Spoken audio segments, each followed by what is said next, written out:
Si vous voulez vous lancer dans le streaming aujourd'hui, est-ce qu'il vaut mieux démarrer sur Twitch ou sur YouTube? Quelle est la meilleure plateforme pour démarrer? Pourquoi? Ce sont des questions que vous êtes nombreux à vous poser et je vais essayer d'y répondre en vous livrant quelques réflexions et analyses sur le sujet.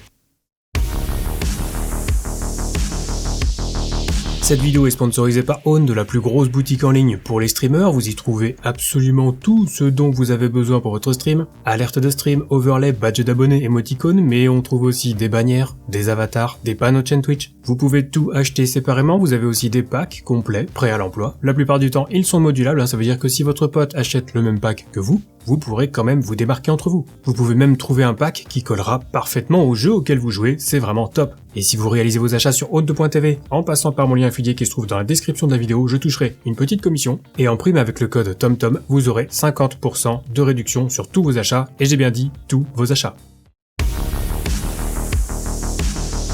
Alors je vais pas y aller par quatre chemins, ce que je m'apprête à vous dire n'engage que moi, mais c'est mon sentiment, et c'est pas impossible que certains passages puissent paraître un petit peu démoralisants, ou au contraire ça permettra peut-être une prise de conscience, ce que je souhaite d'ailleurs. Donc n'attendez pas de moi que je vous dise telle plateforme est meilleure, telle plateforme va évoluer, c'est ici qu'il faut streamer pour réussir, tout simplement parce que ça a peu d'intérêt en soi et vous allez vite comprendre pourquoi. Le but de cette vidéo, c'est pas de présenter les avantages et les inconvénients de chaque plateforme, parce que oui on le sait, le chat de YouTube est nul, oui on sait que le potentiel de découverte sur Twitch il est bof. Tout ça on l'a déjà dit, donc aujourd'hui je vais plutôt vous livrer mes réflexions sur la situation actuelle et au final sur le streaming tout court. Du coup on peut s'arrêter sur l'image qu'on a du streaming. Quand on pense au streaming en direct, on pense à Twitch. Alors ça fait un petit peu cliché mais pas tant que ça, il suffit de voir les parts de marché de Twitch par rapport aux autres plateformes de streaming. Le nombre d'heures streamées sur Twitch représente presque 90% du nombre total d'heures streamées, toutes plateformes confondues, c'est quand même pas rien. Et si on regarde le nombre d'heures de stream regardées, ce qui est plus intéressant même en soi, on arrive quand même à plus de 70% de part de marché pour Twitch. Donc en gros, 70% des viewers qui regardent un live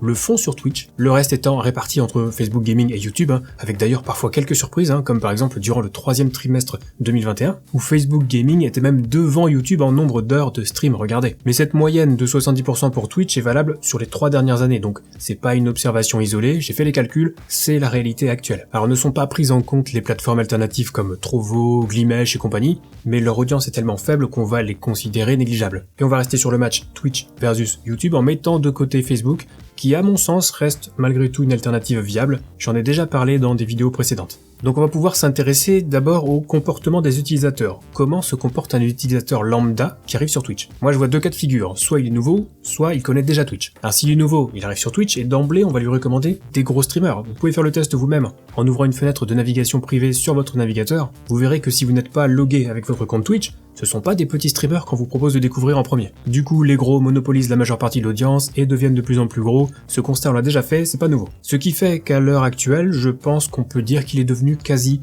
impossible, ou en tout cas très très difficile, de se développer de façon organique sur Twitch, c'est-à-dire en ne faisant que du stream. Quelqu'un qui commencerait aujourd'hui et qui ferait 10 heures de stream par jour, tous les jours, et qui voudrait se contenter de ça, ce qui ferait d'ailleurs au passage un 70 heures par semaine, donc 2 fois 35 heures, cette personne-là va se heurter à la réalité et niveau moral il va falloir être sacrément costaud pour encaisser, parce que le retour sur investissement de ces 70 heures hebdomadaires sera ridicule. Et donc deuxième cas de figure, le cas de l'habitué qui connaît déjà Twitch, il va aller voir ses streamers préférés, les streamers qu'il suit. De temps en temps, il aura une recommandation d'un nouveau streamer, il ira peut-être le voir, ou pas, et au final, il passera la majeure partie de son temps chez le ou les streamers qu'il a l'habitude de regarder. On va pas se mentir, on fait tous ça. Et j'entends déjà ceux qui vont me dire qu'ils découvrent des petits streamers grâce au système de recommandation de Twitch. Ah oui, ça arrive, mais j'ai envie de vous dire que vous êtes simplement l'exception qui confirme la règle. Clairement, quand on observe un minimum la plateforme et qu'on analyse un petit peu les données, le comportement de base d'un utilisateur sur Twitch ressemble quand même très fortement à ce que je viens d'écrire juste avant. Et au mieux, le nouveau viewer deviendra un habitué, donc même s'il a découvert un petit streamer et qu'il le suit régulièrement, il va pas découvrir 12 autres petits streamers dans la journée non plus, soyons réalistes. Après tout ça reste mon avis, si vous pensez différemment, n'hésitez pas à l'écrire dans les commentaires, c'est fait pour ça et ça permet d'avoir d'autres points de vue, c'est toujours très enrichissant.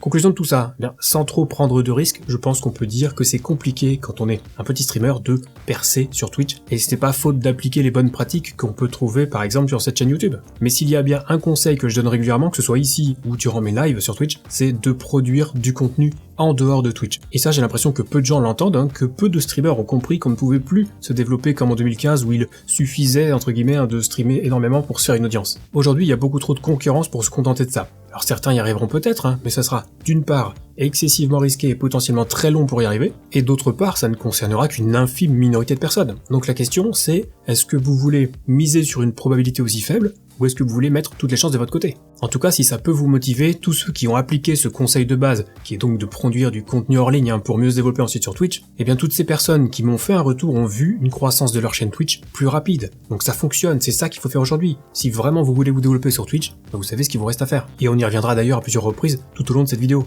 Du coup, on peut regarder comment ça se passe sur YouTube. Comment se comporte un utilisateur lambda sur YouTube? Eh bien à l'heure actuelle, quand on va sur YouTube, c'est généralement pour consommer du contenu qui répond à un certain format.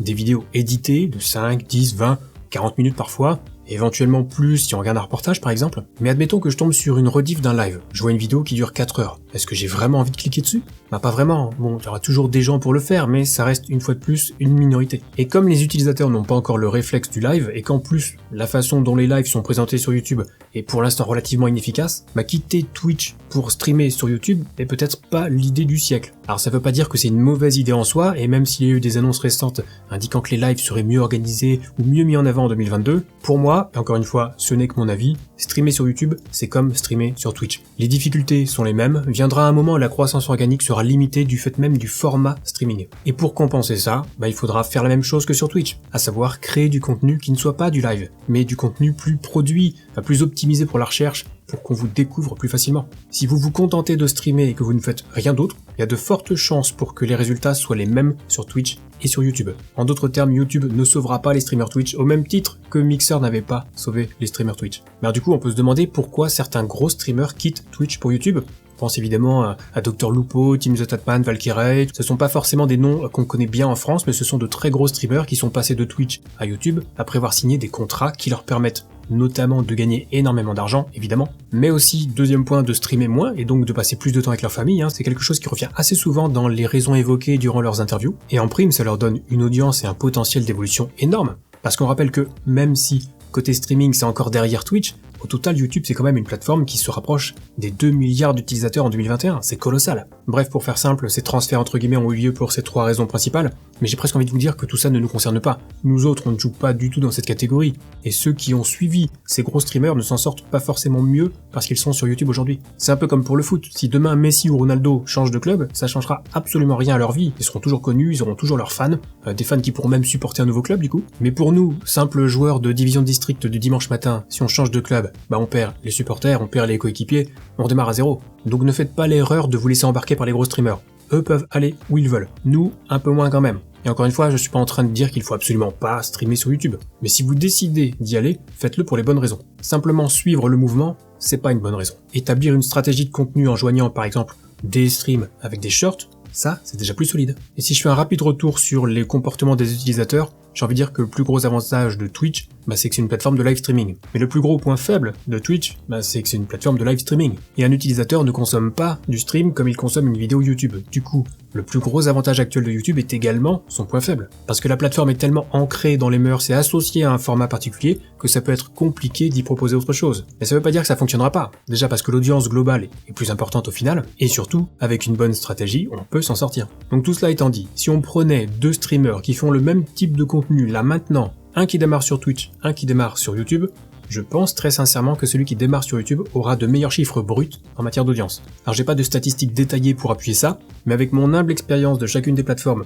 avec l'observation que j'ai faite sur plusieurs mois, et avec les quelques retours que j'ai eus de certains d'entre vous, c'est la tendance qui semble se dégager. Un truc à tester si vous démarrez dans le streaming, vous pouvez par exemple utiliser un service comme Restream, ça vous permet de streamer simultanément sur Twitch et sur YouTube, j'ai fait un tuto là-dessus. Ça vous permettrait de voir où vous faites les meilleures audiences par exemple, en tout cas dans un premier temps. Et attention, si vous êtes déjà affilié Twitch, le multistream est interdit. Mais du coup, j'attire votre attention sur un autre élément parce qu'on parle de chiffres et d'audience, c'est bien, mais ça fait pas tout. Je m'explique. Si vous streamez devant 1000 viewers, mais qu'aucun ne s'abonne, ça vous fait une belle jambe. Donc vient fatalement la question de savoir si un viewer sur Twitch vaut un viewer sur YouTube. On avait déjà vu pour ceux qui streament sur Facebook qu'il leur fallait une audience bien plus importante que sur Twitch pour générer des revenus équivalents. Et cette donnée provient d'ailleurs d'une ancienne vidéo de David Nash pour ceux que ça intéresse. Donc peut-être en est-il de même avec YouTube. Et là va falloir se méfier parce que s'il est possible de progresser plus rapidement sur YouTube, ça n'est pas pour autant que le reste suivra. C'est fort possible que ça s'améliore à l'avenir avec les outils communautaires et qui devraient être développés par YouTube, mais en l'état, ça reste un point